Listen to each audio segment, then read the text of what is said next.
Greetings, colleagues. Welcome to the Ivory Attic. I'm Ian Isherwood. And I'm Kurt Andreessen. And we are here with a special guest that we'll introduce in a few minutes who teaches with us at Gettysburg College. Wonderful, wonderful. But before we introduce our guest for this episode, I would like to ask Kurt, how was your summer? It's been a while since we've caught up on a podcast. It's true. It was a great summer. I did a thing that I think I normally end up doing, which is that I thought about sitting and relaxing, and then I made a really poor decision about changing a textbook to one that I had to write. And so I then, instead of relaxing the last month, involved quickly trying to write a textbook. All right. So how's that going?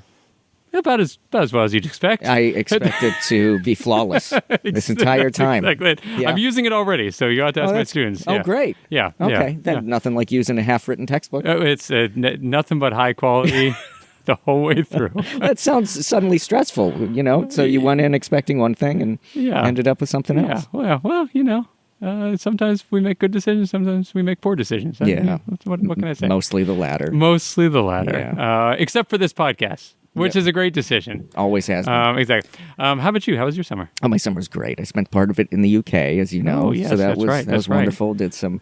I didn't hear from you very much during that time. I was in the wilderness trying to figure out what my next project was, and I think I have a good direction for it. So I was actually able to get some research done, some writing done. So that was nice. And then came back, and I'm now trying to implement some of that. Excellent. Yeah. That sounds great. And writing. That sounds great. So what are you looking forward to this semester? I'm looking forward to my class going well and actually having finished and finishing the book that I'm currently using. Okay. Yes. One of the funny things about it is that it's a website, so it can constantly be changed, but it also can constantly be changed. So a book can be a website? Well, I know, it's insane. Technology is amazing. I know, it is amazing. We learned that in our last episode with Dean Chat. That's true. We did learn that. We did learn that. Dean Chat has gotten so much better. I'm actually we need to bring Dean Chat back on. Is Dean Chat writing your textbook, Kurt? Dean Chat has helped with parts. Oh. With some problems. See, Dean Chat can come up with really good physics problems, actually, it turns out.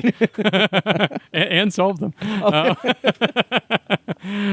How was your semester, Ian? My semester's going really well because I'm on sabbatical. Oh, that's interesting.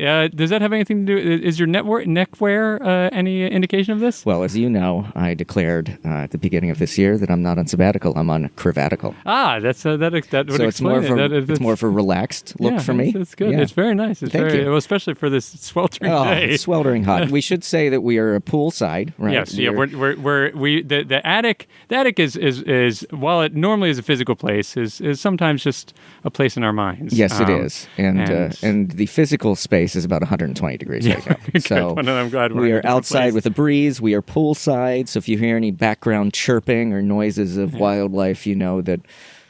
I'm not sure what you know. Yeah, if you hear lots of splashing, it means one of us fell in. Right. So we have a great show ahead of us. So we have one of our colleagues from Gettysburg College, Professor Vern Cisney. Vern Cisney is Associate Professor of Interdisciplinary Studies. He's also the Chair of Interdisciplinary Studies, which happens to be my home department. So technically, my boss. I was going to say your boss. My boss. So I got to be very careful. You should be on very this careful, one, right? Vern is a philosopher by training. How do philosophers train? That's actually a great question. We should probably ask. I was curious what he is not by training. Anyway, okay, yeah. Yeah, so he's a philosopher by training. And he specializes in continental philosophy. His CV is too long to actually read significant parts of. But one of the things I was so impressed with is in addition to having a very heavy teaching load and being a phenomenal and award-winning teacher mentor, he's also written an awful lot. Vern has 2 published monographs as well as a whole bunch of edited books and journal articles and really very impressive long resume of research and mentoring students. That's excellent. Well, welcome, Vern. Thank you, guys. It's really great to be here. It's an honor. Oh, well, glad to hear. Can I start? I know you have a question, but can I do a pre-question? Oh, man, you are throwing us off right now. Go ahead. Well, I realized which continent Yeah, you're a Sorry, European continental philosopher. Okay, sorry. Yeah. I was really confused by that because when you said continental, I realized I know continental breakfast, which is Right. probably the same thing. That's because that's the breakfast that people eat in Europe, right? Yeah, and so I probably started us off with a problematic thing. My apologies for that, sincere. No, yeah, but European continental philosophy, specializing in modern philosophy, so 19th, 20th century stuff. That's right. good. Right? Is that fair to say? Yeah. That's good. And I like how you correct it. Can we, I really like the idea of you actually similarly correcting all hotels that serve The continental breakfast. Well, this is actually a really problematic phrase. Like you really need to. You mean European continental breakfast with the stale Danish that you have there. Stale Danish and some American cheese inside of an omelet. Exactly. Yeah. Exactly. Just like they do on the continent. All right, great. Which excellent. continent? Yeah, exactly. Welcome, Vern. I think Ian. Sorry, now you can have your question back. I'm sorry. No, I know. It's So, really. first question is a biographical question. It is Vern, where'd you grow up? How did you get into academia? That's a great question. I grew up in a town in Illinois, about 45 miles south of Urbana-Champaign, called Mattoon, a little crappy town. Yeah. So how did I get into, my parents were both really, really blue-collar factory farm kids, you know. I don't know what it was that first sort of set me on the path. I've got this thesis. I don't know how long you want me to talk about it, but my grandfather. We'll cut anything that we don't like. Yeah, that's good. And most of this will be garbage. So. But my grandfather was like the hardest working. Like, he worked outside. He was outside every day from sunrise to sunset. He worked all the time, blue collar to the bone. And like when I was a kid. And I did well in school, and my mom would always say, you got to go to college, you got to go to college, you got to get a good job. My dad would say the same thing. And this one time, my grandfather, and he was like, you got to understand about my grandfather, like he was the sort of guy who he chain smoked cigars every day, all the time. And when he was working, he would actually bite the lit end off the cigar and spit it out, and then put the other end in his mouth for his chewing tobacco. Like, my grandfather was hardcore. Yeah. And like the most blue-collar guy you can ever possibly imagine meeting. And one day, I actually got my first job working with him, and he was a tyrant to work for. But one day we were taking a little break. It was an outside job, and it was like 100 degrees. You know, we were taking a break, and he tells me this story about a cousin of his that whom I had never met, who went to who got like a PhD in theology and was like a Catholic priest. And my grandfather spoke of him with such reverence, like just education for the sake of education. Yeah. It was the first time I realized that my grandfather really revered education for the sake of education. And this was a guy who, he finished school after 8th grade and then went straight to work, you know. So, I mean, but I don't know, something about that reverence for education kind of it must have stuck with me, because I don't remember most of the individual conversations that I had with my grandfather, but I remember that one. And that one, that stuck with me. And then how did I get into philosophy? I was a big Doors fan when I was in like high school, and Jim Morrison read a lot of philosophy. So I read I bought the complete works of Nietzsche, read it, had no idea what the hell was going on in it, but a few places I would sort of get it, and my mind would sort of be blown. But and then I was, I graduated high school. I didn't go straight to college. My wife and we got married and bought a house and did all those things. And then I started taking classes with the intent of just getting an associate's degree and advancing at my job. But then I started on the path to ministry. And then I took a class in ethics, and that sort of pulled me back into philosophy. And then there's no going back from that. So, so that's my story. I don't know how interesting it is, but that's a very interesting. I was going to say it was interesting to me. Yeah. So pulled into theology for a little bit? Mostly on my own. Okay. Like I had, so when I started at college, I was just going to get the associates, I worked in a print factory for 10 years, and I was going to try to get up into the offices and make the big bucks. And at some point in there, I had a sort of religious conversion experience, and decided that I wanted. And I actually that was my first experience teaching. I was teaching college age students Sunday school. Okay. And so I Okay. got really, really interested in teaching that way, and then from there took philosophy, and that started to sort of chip away at some of the more traditional beliefs that I had. So, And if you can hold that audience too as a teacher, that can be a tough audience. So that's correct. It's a tough crowd. It's That's a tough correct. crowd. Yeah. Did you like? I mean, so once you finished your undergrad, was it you were just like, I'm definitely going on to grad school, or was that like? Because that's a big leap. I feel like It's a huge leap, yeah. And I'm very grateful that my wife was so supportive, because like we had always been committed to not uprooting our kids and moving around a lot. And we still laugh about this because we had a house. We had a house on a corner lot in a small town, humongous yard. And, I had a good job. I was making, especially in the town that we lived in where the cost of living was not much at all, I was making really good money. And so, I mean, imagine being in that situation and I'm saying to my wife, well, let's give up everything and sell the house and go. And we had two kids. And so at some point in the whole process, I had sort of said, well, I don't want to do that to our family. So what I'll do is, like the university where I did my bachelor's degree, the Eastern Illinois University, they had master's programs in history and in English. And I said, I knew I wanted to teach. And at that point, it was like, well, if then I get the credentials, if we have to move one time to get a job to teach, right. That's yeah. Yeah. So what I had decided was I was going to get my master's degree in history, and I came actually very, very close to having a minor in history, and I was already talking to the chair of the department about getting a master's degree in history. And so we were working really closely together. And then the idea was, okay, so that way we don't have to move. I'll get the master's degree. And then, if I can get a job at a community college or something, I'll be happy. And then one day we're driving and she just said, you know what, let's just do it. You want to do philosophy. I don't want our family to be the reason that you don't do what you want to do. And I don't want you to look back 20 years from now and regret it. So if that's what we're going to do, then let's do it. And that's what we did. Wow. And we sold the house, and we had enough in equity that it kind of got us through the years in Memphis where I did my master's degree were really tough because, I didn't have a TA-ship. I had just a graduate assistantship. And so I wasn't making much money. So we were basically burning through the savings from the equity of the house. So it got really, really stressful for a couple of years. But yeah, so that's how it worked out. Yeah. Now you're making the big bucks. Oh yeah. My shoes are made of money.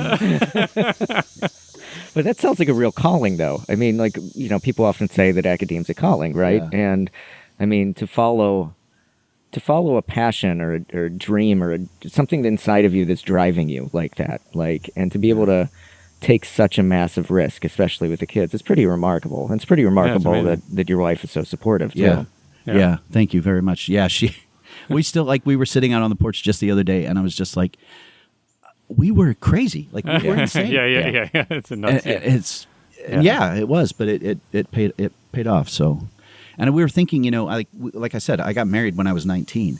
My son is 23 and my daughter is 20, and it's just like I can't imagine them coming home and saying, "Hey, we're getting married and we're buying a house." Yeah, okay. yeah. But what a great thing for your kids to grow up seeing, though. To seeing, you guys having to kind of stabilize yourself at one point, but then seeing their dad go through grad school and viewing it probably more professionally than a lot of grad students are seeing it, right? Because the stakes are a lot higher. Yeah, right. Yeah. But for them to be able to see that's a really fascinating example for them. Right? Yeah, I appreciate that. And it's also, I mean, as you know, when you're in grad school, your seminars are kind of weird hours and stuff. So it was really cool because I got to go to all of my kids' field trips and things. I was a room mother in my kids' classes. I would go into the classes to help do parties and things, and the kids would come up and throw their arms around my legs and say, "Hey, Mr. Cisney," and all this stuff.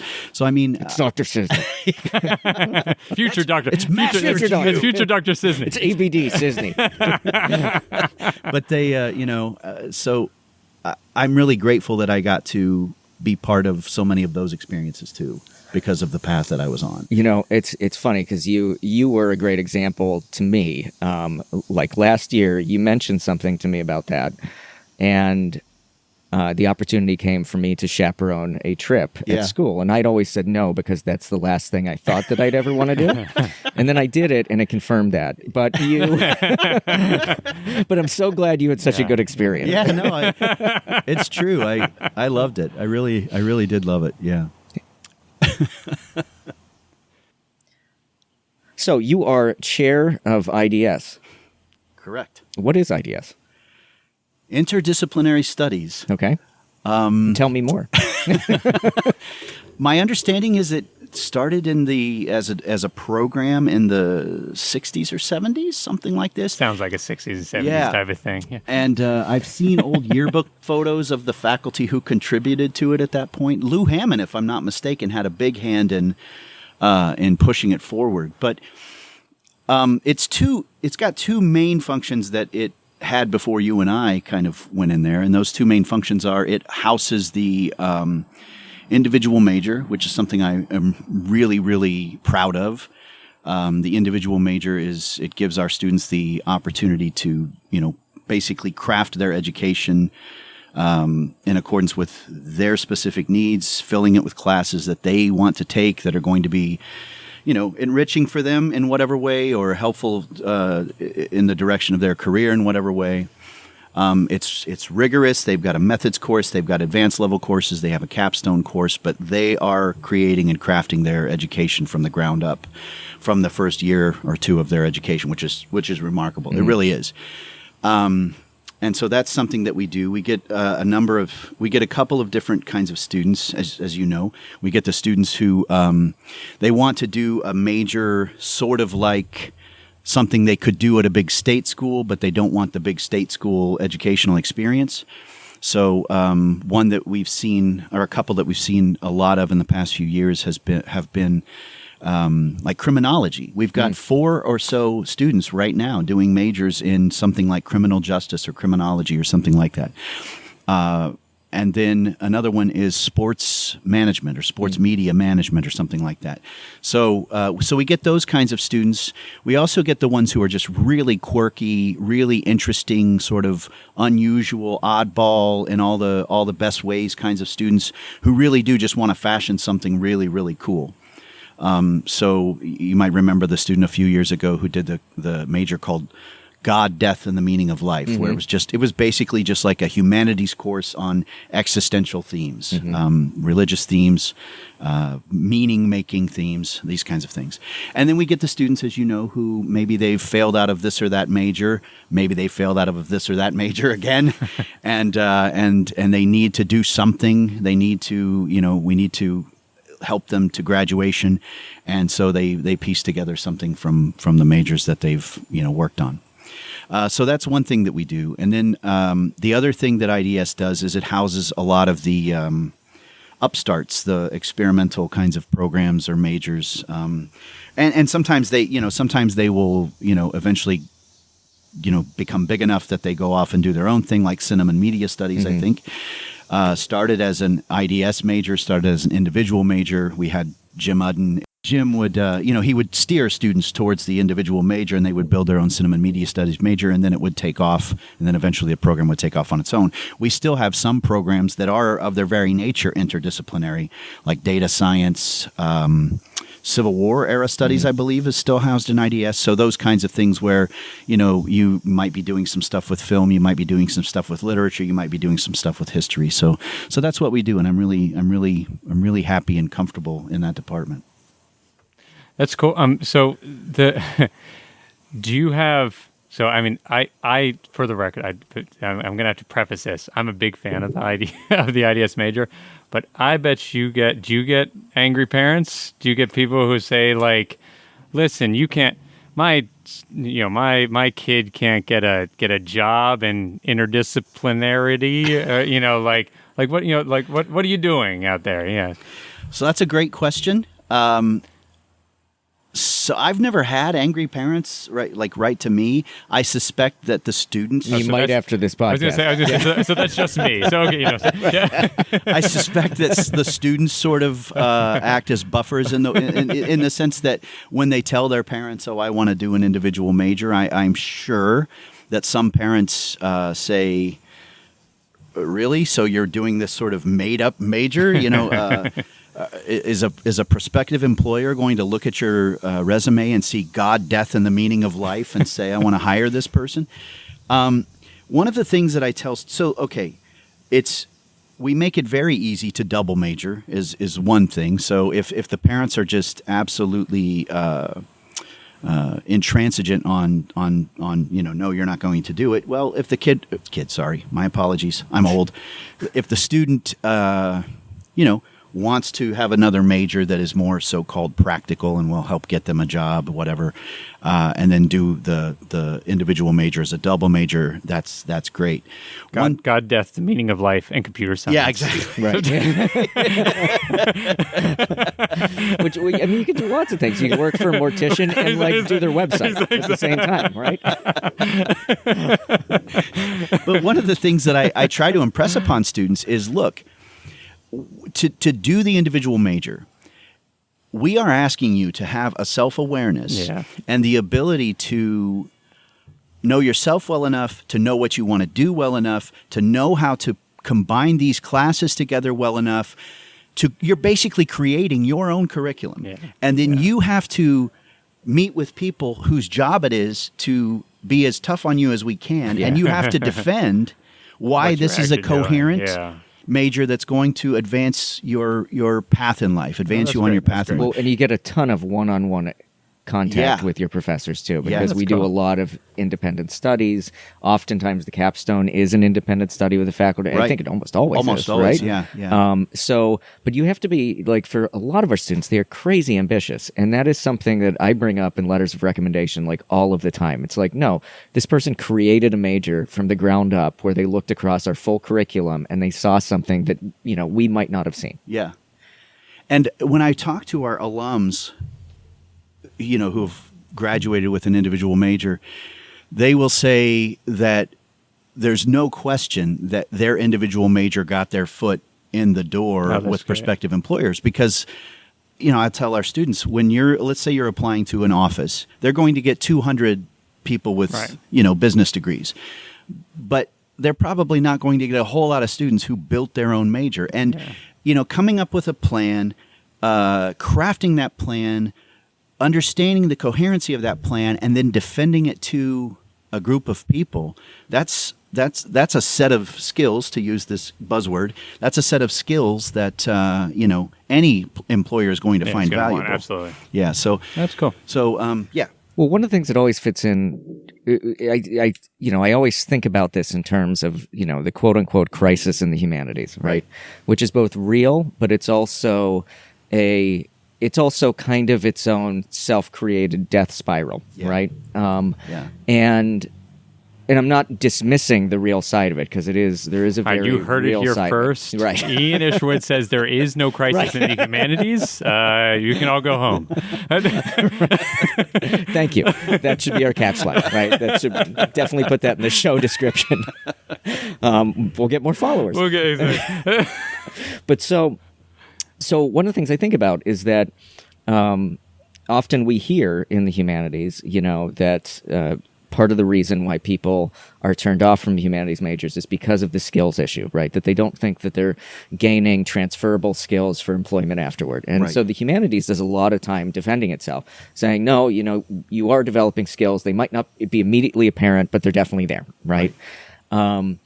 And with IDS, I think it's a lot of the same kind of thing, and it fits in with that overall conversation we're having about what the purpose of higher education is going to be. Is it going to be more vocational on the one hand in terms of its themes, or is it going to be more traditional or traditionally liberal arts in its approach? So I wanted to kind of get your take on that issue. Oh, that's a big one.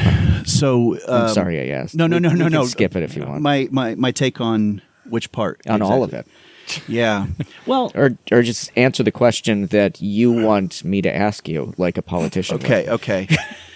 So I've wondered about this a lot, I mean, because my sense is this. My sense is that, for a long time, college education was it was a means of enriching oneself. Yeah. I mean, Yeah.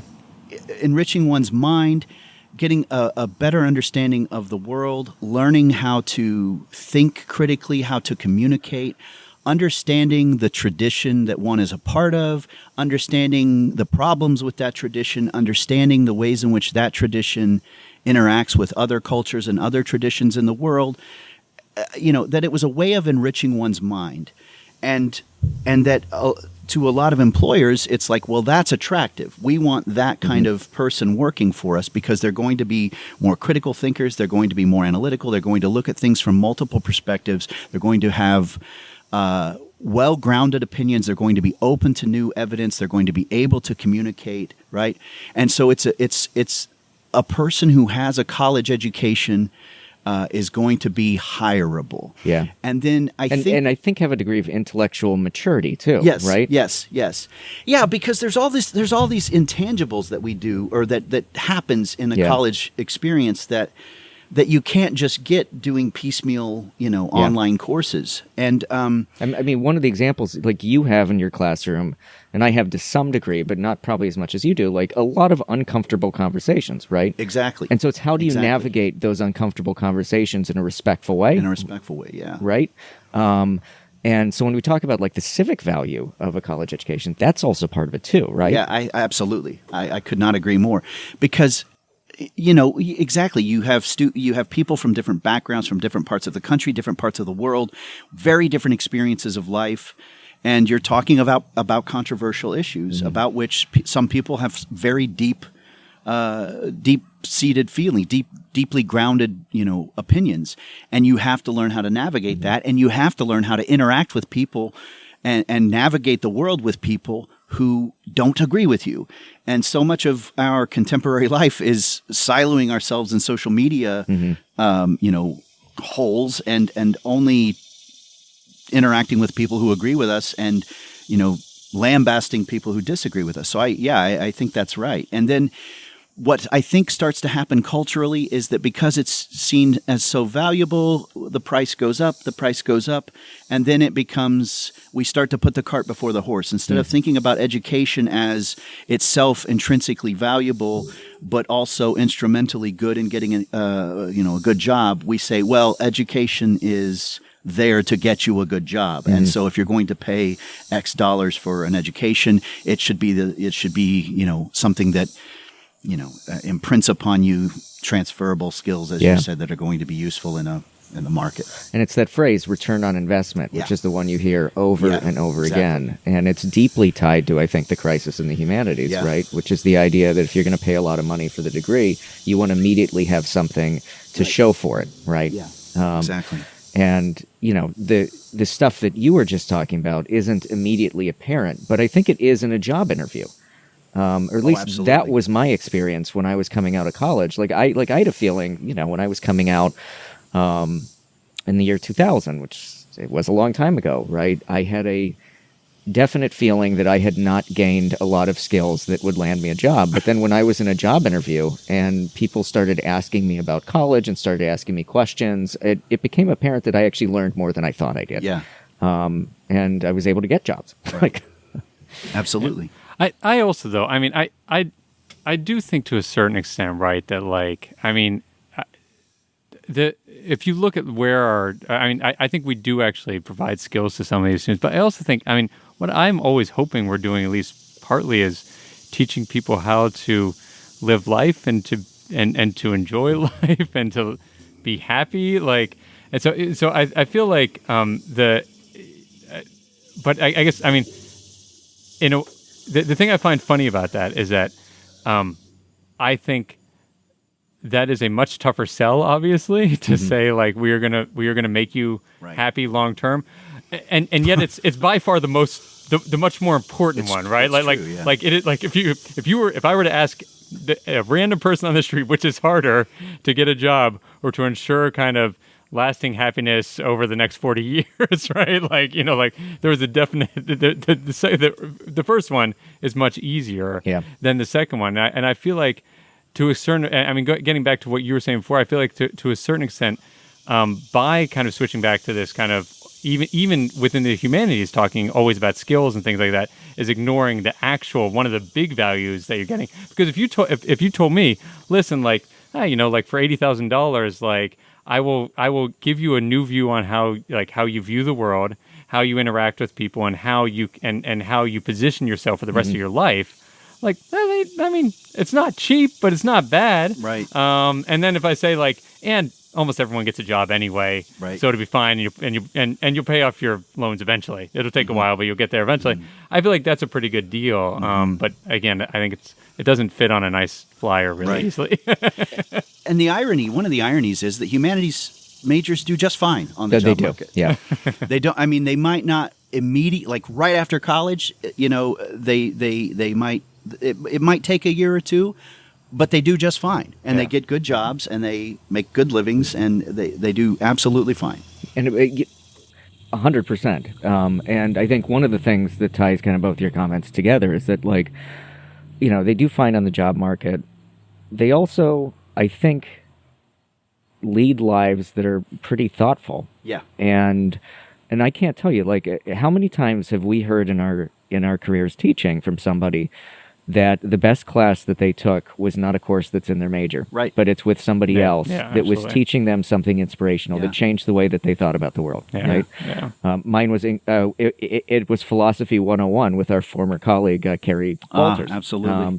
And I took that class my senior year. Yeah. And when I was supposed to be taking blow-off classes, and it was an incredibly enriching class because he taught the class about, in many ways, about spirituality and the meaning of life, and how to kind of lead a life of asking questions. Yep. And in history, we ask questions, but we ask different questions than philosophers ask. So you are not the first person to tell me that Carrie Walters' intro class changed their life. Yeah, that's funny because the best class that I took when I was at Boston University was actually my intro to creative writing class. Oh, really? Yeah.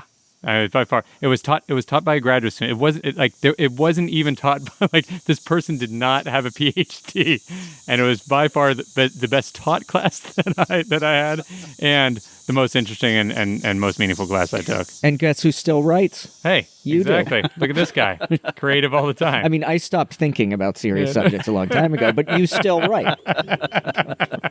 Well, I teach a first-year seminar called Plato, Personhood, and Popcorn: Big Ideas on the Big Screen. And I've heard from lots of students that they love that class. Oh, well, that's nice to hear. And same to you. I get a lot of good feedback about your class as well. I've heard nothing but negative.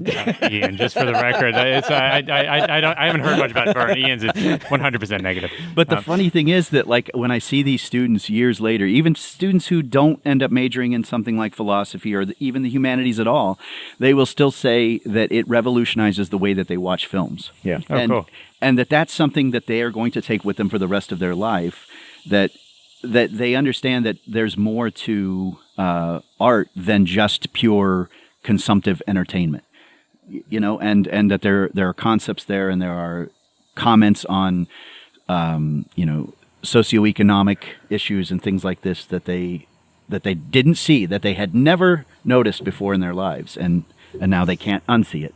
And one of the things I found very interesting as I was going over your, again, extensive CV, was looking at just the breadth of material that you've been able to cover in terms of your teaching as well as your scholarship. And I mean, when we talk about interdisciplinary studies, like, you're kind of the ideal interdisciplinary studies person, because you're teaching not only like stuff within your dissertation wheelhouse, like Derrida and Deleuze, right? But you're also teaching more classical philosophy. You're also teaching a lot of film. You have a class on David Foster Wallace, right? Yeah. And so you're really bringing together literature and film and philosophy. And I mean, I can't imagine teaching like postmodern philosophy at all, period, full stop, or reading it. I mean, me either. Period, full right. but not only teaching it, but then teaching it in a fun way or in a way that you can really sustain engagement. But you seem to have done that. Well, I appreciate that. Yeah, I mean, philosophy is one of those disciplines that it's kind of intrinsically interdisciplinary. However, especially in the 20th century, with the advances of specialization, academic specialization, I think it's less common. But I am kind of like a throwback in the sense that like I'm a philosopher who's really interested in a lot of different things, and looking at the ways in which philosophy finds its way into the everyday things that we do: pop culture, film, literature, music, even, and also what those things can offer to philosophers. And to your point about the postmodern stuff, I've taught this class called Philosophy of Film a few times, and Deleuze has this 2-volume work of ontology that's on the cinema, a work of metaphysics on the cinema, and he's seen like everything at the time. He's writing these books in the early 80s, and he's seen everything. I mean, he's writing on cinema from around the world, across history. I mean, he's writing about the early history of cinema. He's writing about everything, and it's really, really dense stuff. And I always, I've taught the class twice now, and I'm always really worried that students are going to be like, well, this is not at all what I signed up for.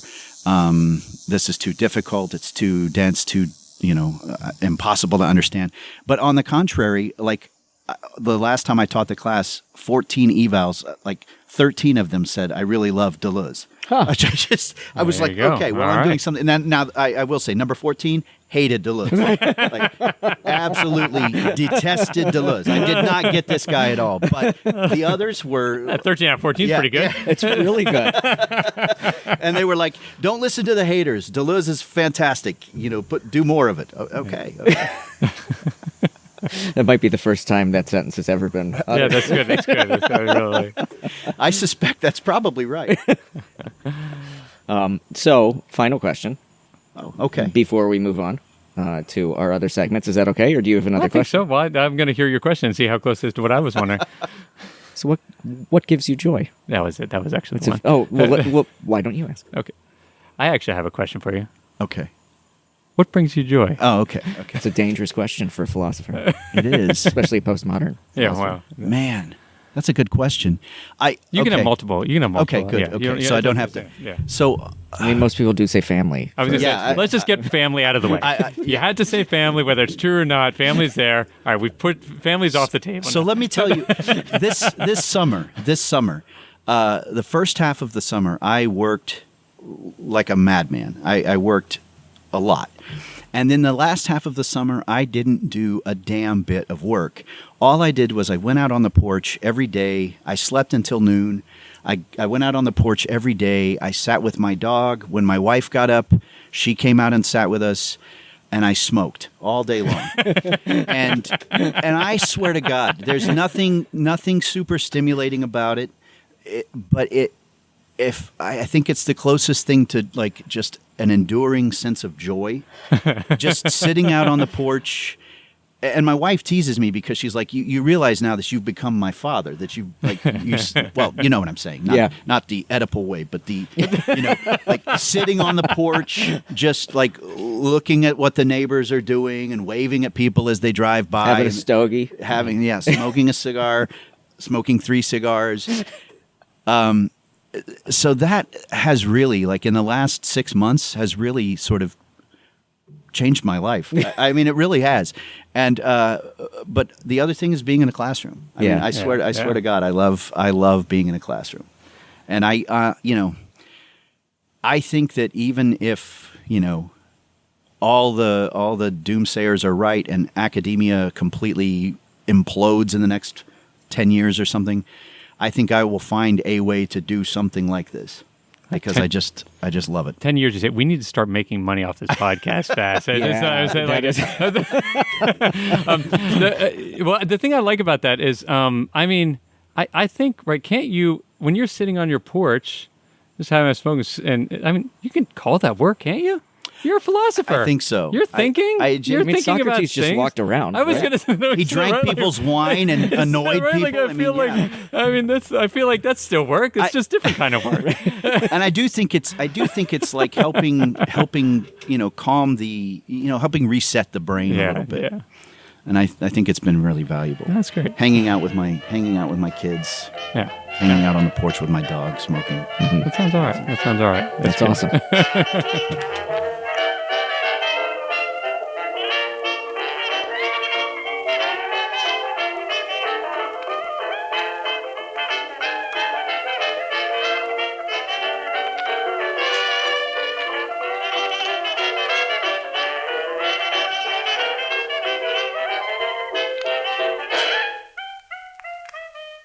Are we ready? You ready for the quiz? Let's go to the quiz. All right, let's do it. Or as it's known as.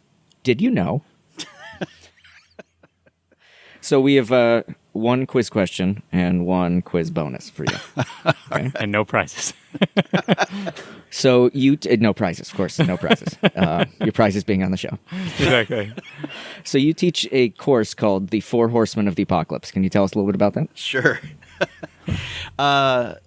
Four Horsemen of the Apocalypse was a class that I came up with when I first went to IDS. And I was looking for figures who, in whatever way, had sort of upended the assumptions about the areas in which they were working. And so I came up with Karl Marx, in the field of economics. It's really interesting. Mainstream economists don't acknowledge this, but Marx is kind of responsible for the mainstream economists doing away with the labor theory of value, because Marx took the labor theory of value and sort of radicalized it and modified it to his own needs, but showed the exploitative dimensions of capital. And so once he starts doing that, then the economists start saying, well, maybe it's things other than labor that produce value. And so that's pretty interesting. So Marx, Charles Darwin in the field of biology, Nietzsche in the field of ethics, and then Freud in the field of psychology. And so I was just looking for these figures who, in whatever way, just radicalized or revolutionized some aspect of their disciplines and then left a lasting mark on the 20th century. And so since I had four, I thought, why not? Let's call it the Four Horsemen of the Apocalypse. They're the ones bringing about the end time.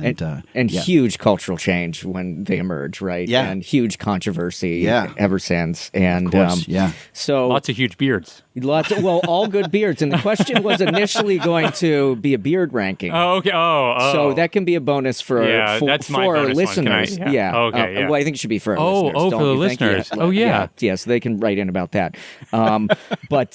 But no, I was thinking about another group of four people that had a huge influence on history, remarkable revolutionary influence on history, in particular in the 20th century. And it is, of course, the Fab Four, the Beatles. Oh, excellent. So we're going to play a game called the Philosophical Fab Four Horsemen of the Apocalypse. Wow. It's a lot to say. That's a big one. Yeah. The Philosophical Fab Four Horsemen of the Apocalypse. So if you were going to take your Four Horsemen of the Apocalypse, which Beatle do you think they would represent? Yes. Excellent question. Oh, man. All right, what are we starting with? Who are we starting with? I think we should go through I think you should start with the Beatle, and then he has to give you the philosopher. All right. Or the person from it. Yeah. So we'll go Paul McCartney first. Yeah, that's good. I like it. Yes.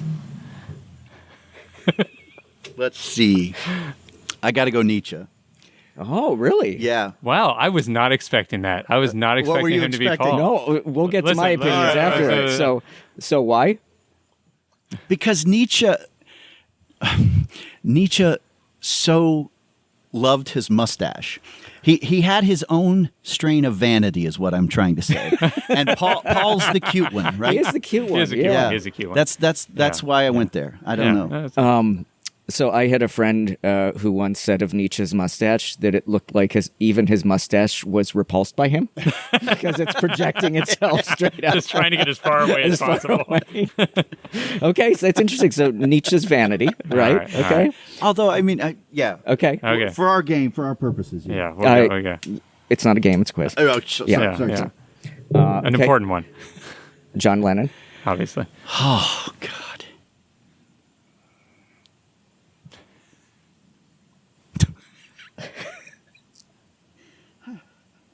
I'm going to go with Marx.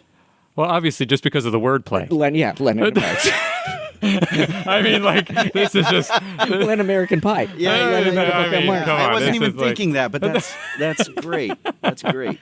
There you go. All right. Yeah, Yes, that's a yes, good point. Yes. Lennon Marx. Yeah. Yeah. George Harrison? Yeah. George Harrison. Damn it. Let's see. I'm going to say, okay, here's what I'm going to say. I'm going to say Freud. Oh, Yeah. why? Okay. Because Harrison, I feel like is kind of underrated.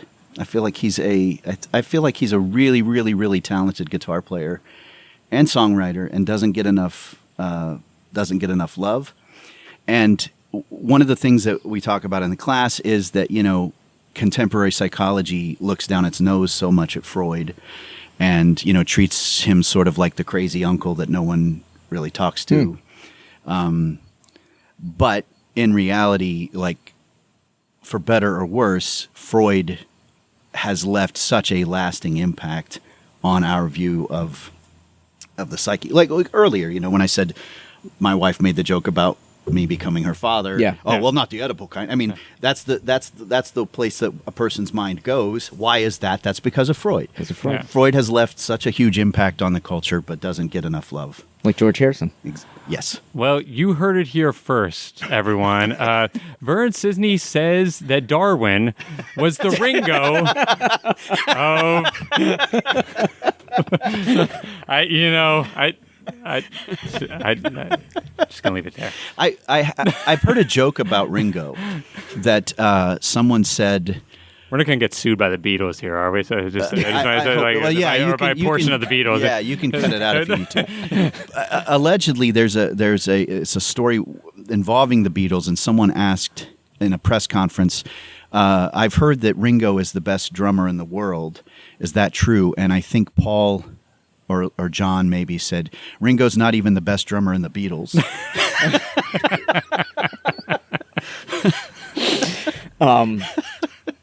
That's funny. It's sad. So, do you pass the quiz or not? Well, here's the thing. Oh, okay. I had a different ranking, Interesting. but maybe the philosopher's rubbing off on me. I wanted a good argument to be made, and the argument's been made, and so I think I'll accept your answers. Okay, great. And you'll pass the Convinced. quiz. Oh, yeah, convinced. Because I initially had George Harrison as Nietzsche because he got real mad at the Beatles toward the end and stormed out. And that seemed to be a Nietzsche move. Wait, who, Harrison or Nietzsche? Oh, okay. Yeah. I'm sorry. And I had Ringo as Darwin, and actually Ringo was the first person I picked Wait, so you Really? both think that Darwin is Ringo? because of his song Octopus's Garden. Okay. Okay. And he sang Yellow Submarine. Yeah.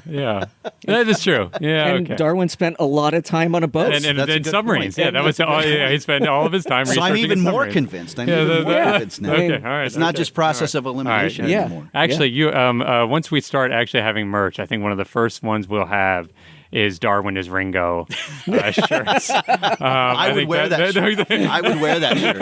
I think it's going to be a weird morphing between their two faces. It'll be perfect. Okay, quiz bonus. Oh, I thought that was the bonus. Nope, quiz Okay. bonus. It's the politician question that we hear every election year. Which philosopher would you like to have a beer with? Oh, okay. Wow. That's a really good question. You're stroking your beard. I am. I'm going to say Deleuze. I'm going to say Deleuze. Why? Because you've studied him and written several books about him. Yeah. I think What's he like? I know nothing about Deleuze. So like paint a picture of Deleuze. as a person or as a philosopher? Sure. Well, if you had asked me this a year ago, I don't know if I would have said Deleuze, because Deleuze, I think it's pretty clear he was very, very introverted. But at the David Foster Wallace conference this past summer that I hosted, there was a person there who actually lived in France for a number of years in the 80s and was good friends with Deleuze and Derrida and Foucault and Lyotard and all the heavy hitters.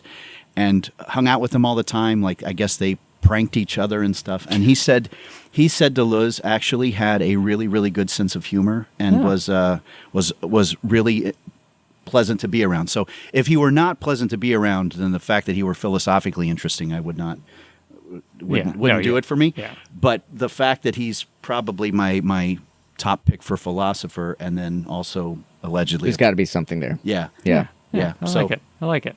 Well, you All right. didn't pass that one. Yeah, I did not that's- pass No, that the answer is nobody. Yeah, none of the above. But you just also convinced me Yeah. that it's not just serious conversations or existential conversations, that maybe pranking's involved. I'm not sure if I'd like those pranks, though. No, I was just thinking about that. Like, is it just the trolley problem? Like, they're actually like, they're like, all right, we're putting 5 of you over here. Done with water balloons. I don't know. Okay, good. Time for our next segment. I think it is. Next segment is What's Your Style? Oh yeah. How could I forget about? Yeah, so, no, we caught you off guard. That's how yeah, we do it, no. I knew this was coming. So I honestly, I'm going to I'll give you an answer. I don't know if it's a good answer. This is what I've come up with. White trash chic. Oh, I like that. Love that's that. good. Yeah, that's good. That's good. All right. Now, has this been an intentional direction, or is this has it developed into that? So it's a little bit of both. It's a little bit of both. Okay. So you want me to say more or not? Yeah, absolutely. So, like when my wife and I started dating, I wore like metal T-shirts and metal bands, not shirts made of metal. Sorry. and There was jeans. a student that It was- there were multiple students, I think, that actually do wear chainmail on a regular basis. So this is an important distinction. And this was something that like my wife always found attractive about me. I don't know why. Oh, good. I was a Okay. T-shirt and jeans guy. When I got into grad school, I just sort of felt like I was like an old man trying to be a young man. Oh, yeah. And so I started wearing like button-down shirts a lot and stuff. And she kind of complained. She was like, "You used to be a T-shirt and jeans guy." I'm like, "Yeah, I used to be 15. You used to be cool. Yeah. It's like, But something like when I got into academia, when I got here, actually, someone made comments about the way that I dressed, and that I dressed sloppily, and that I dressed like I didn't take myself seriously as a scholar. And so I shaved my beard and I cut my hair and I started wearing clothes like you guys wear, which I really love your style, by the way. But it's not my style. It's just not me. But I did it. And then eventually I learned that there were, I want to be careful, that there were things being said about me, about my appearance and my demeanor that were a little bit trashy, things like this. And so once that happened, I just sort of said, F it. Oh, I'm sorry. that's right. We can bleep it out. Okay. I learned how to do that said, in the last episode. Screw it. And I have to just bleep it out twice. And decided to just own who I am, and sort of wear it as there's that line from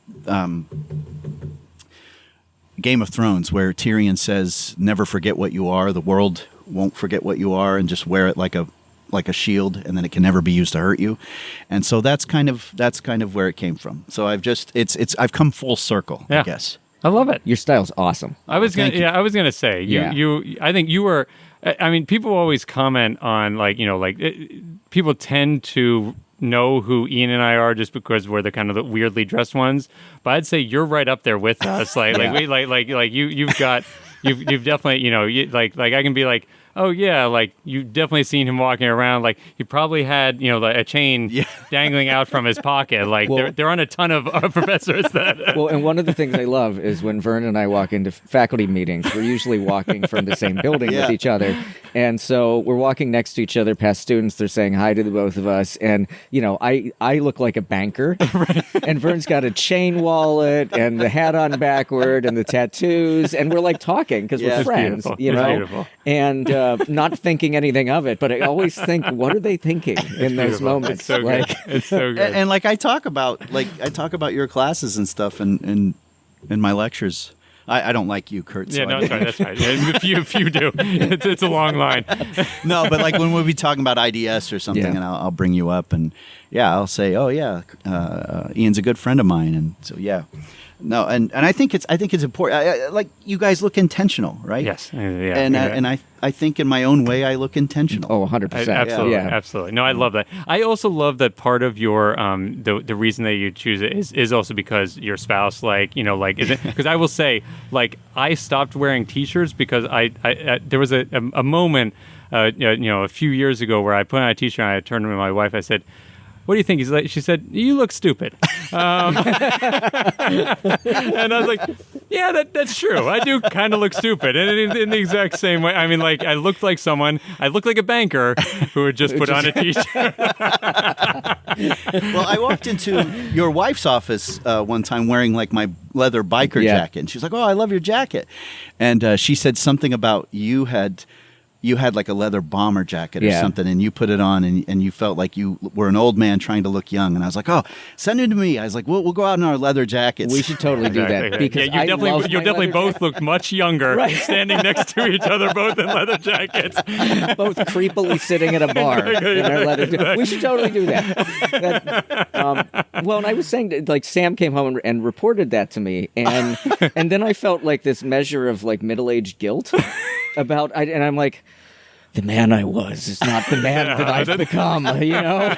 The song's playing in the background, like old rusted root coming out. That's right. And I think I went up to like the attic and I took the jacket down and like I put it on and tried it with a tie, and it was all kind of. But we'll totally do that. We'll totally go out. I would be down. All right. I think you should record for 5 minutes, the first 5 minutes of you in the bar together, just as a little addendum to this episode. I think it'd be really nice. So how do you feel in your leather jacket? Yeah. How are people reacting to this? Is it what you expected? Yeah. Oh, good. Well, I think have we earned our next segment? Oh, I think we have. Excellent. Well, good, because where are we going next? We're going to Cocktail Corner with Kurt. Excellent. And so we'll take, we haven't had a break yet, though. No, so this will be part of the break. Let's take a break, and then we'll come back and we'll be at the corner, at the cocktail corner. The Cocktail Corner.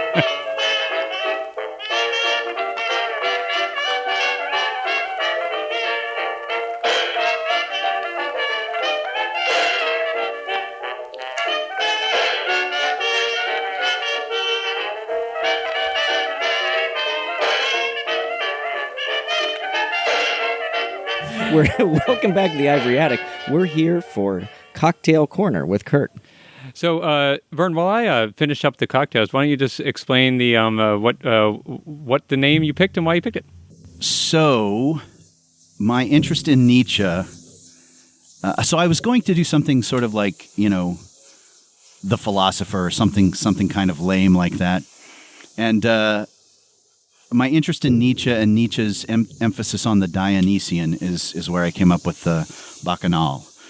Wonderful. The Bacchanal, in honor of the Greek god Bacchus, right? Right. So we just heard a blowtorch in the background. That's a usual accoutrement that Kurt uses for his cocktails that most of us don't use. We use for starting fires. But Kurt uses his almost exclusively for a cocktail. What I see in front of me is a coupe glass with something that's blood red in it. And the blowtorch is being used to light a small cigarillo, a small cigar, which is resting daintily and smoking into the actual glass. Cigar smoke. I love it. Well, it's funny because Vern actually kind of ruined my whole thing because and obviously the audience can't see this, but Vern actually brought a cigar today that he's been smoking during our actual conversation here. But I thought the Bacchanal. I mean, what's it about? It's about wine, revelry, and having as many drugs enter you as quickly as possible, right? And so I thought we need to have both nicotine and normally those are done. You have a cocktail and maybe a smoke, but I thought, why not together? They could be together in a glass. Exactly. So shall we taste it? Yeah, let's see what you think.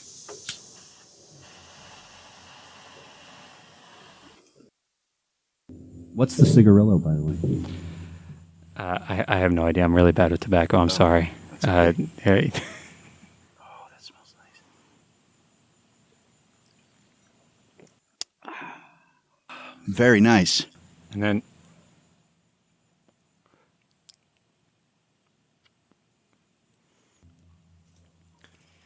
Also very nice. Also very it nice. kind of works together, right? Yeah. So what's in it? So that's a good question. So we I'm definitely tasting wine. I'm tasting liquor. well, you are tasting wine liquor. So I was trying to think of what type of thing would Bacchus himself do? And it's always Bacchus. What would Bacchus do? Yeah, what would I used to have that bracelet. That's the second merch that we're gonna do. But I thought there's always lots of wine in like in depictions of Bacchus, but I thought that's probably just because there wasn't a lot of as much distilling back then. Because obviously hard liquor is a much faster way. So I tried to capture some of the wine part, but then also capture the fact that what he would probably do is take wine and throw liquor into it, Yeah. which is what I've done. And so it's actually about 2 ounces of bourbon. It tastes like bourbon. It has the thing that you're tasting as wine is actually port. So it's some nice port in there. Strong wine. Yeah, exactly. Well, because what else are you going to have?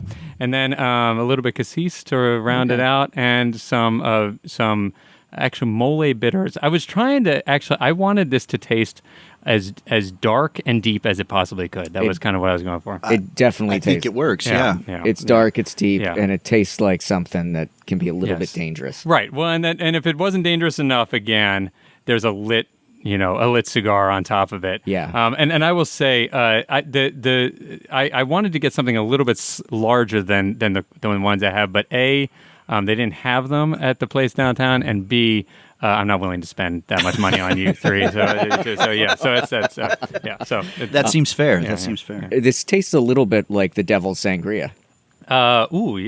Is it because of the bourbon. Like the bourbon and the port together are really nice flavors because of the sweet woodiness of the bourbon and, of course, the sweetness and the depth of the port. But, man, you could drink a lot of that. You could, very, very which is good. the whole point. The whole point is to drink a lot. You could throw some absinthe in. I consider. Did you think about it? What I actually considered was having a side shot. Of absinthe.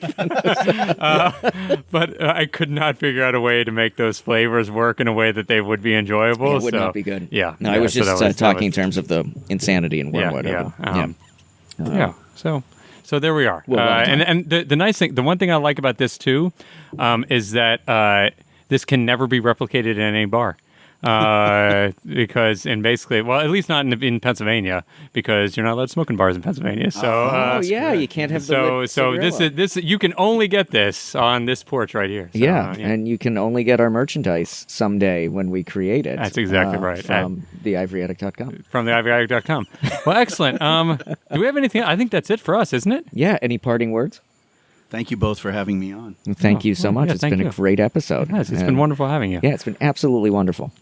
All right. Well, so Ian, if people wanted to get in touch with us, what types of things would they do? Well, they can visit our website, theivoryattic.com. They can also they can tweet at us at They can. We're still doing that. Ivory It's actually, I thought they X at us. Or is it? It's X now. Yeah, right? they X at us. Yeah, so it's X. Yeah. So you can exit us. Is that what it's called? I don't know. That sounds I like still- Exodus. Exodus. Yeah, which is what a lot of people which are is doing. Which is kind of what's happening. Yes. So you can exit us. You can follow us on Instagram. I love Instagram, by the way. So Instagram's a great platform for us. You can also follow us on Facebook. We have a Facebook page. So if you are a boomer or a Gen Xer, you can definitely follow us on Facebook. We would appreciate that. And you can also comment and tell us how much you like the episode. If you say nasty things, we will take it down. Perfect. And for those of you who haven't listened to all the other episodes, our Twitter handle is Ivory Attic Hosts, and all the rest of our media is the Ivory Attic. So Facebook and Instagram. As far as our email, you just need to email mail@theivoryattic.com. So it doesn't get any easier. It doesn't. Thank you so much, colleagues, for listening. This has been a great episode. Thank you, Vern, for being on it. Thank you very much. I'm Ian Escherwood, I'm Kurt Andreessen. and this is the Ivory Attic.